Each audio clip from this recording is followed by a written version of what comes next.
video today. We're talking about Lawrencetown Beach Park. It is an incredible place, really great views, an awesome experience to go check out, and definitely a must stop if you're in the area. I went ahead and was driving by to get Porter's Lake Professional Park, and that's where I am right now. I am so excited to share with you what I found. I was driving by and it was just beautiful, beautiful beach that I saw. It is somewhat busy. There was a lot of surfers that were there, including people who were like van life surfers. I didn't know that was still a thing, but apparently it is, because I've seen at least 5, if not more. It is awesome place to spend a few hours or a day if you want. They have different areas of the beach where to the right it's more on the expert side, and then to the left is beginners, and then more intermediate towards the far left. In the center they have an area for swimming with a lifeguard on duty. They have some flags out there kind of dictating where to be within, and it's a great place to go and put your toes in the water or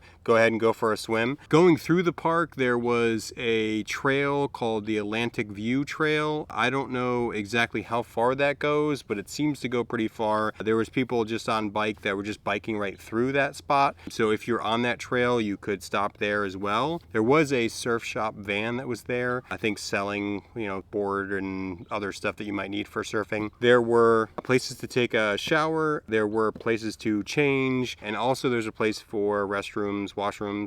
There were about 3 or 4 different walkways that go over the dunes into the actual beach area, and the parking was pretty good. It spanned the whole section there. There's tons of people that were stopping just off to the side because there's a rock area that's where kind of the front of the expert side of it. I did take a little bit of a dive while walking through because there's rocks that are put there, I think for the erosion side of it, making sure that the beach doesn't erode, like round rocks and different sizes, and I definitely tripped and almost broke my lens. So if you're looking for a place to stop and take a look at the ocean, hang out at the beach, just chillax, it's a pretty cool place and I would definitely recommend it. If you like this content, go ahead and hit that like button. If you're interested in hearing more about it, go ahead and hit that subscribe button, and I'll catch you in the next one.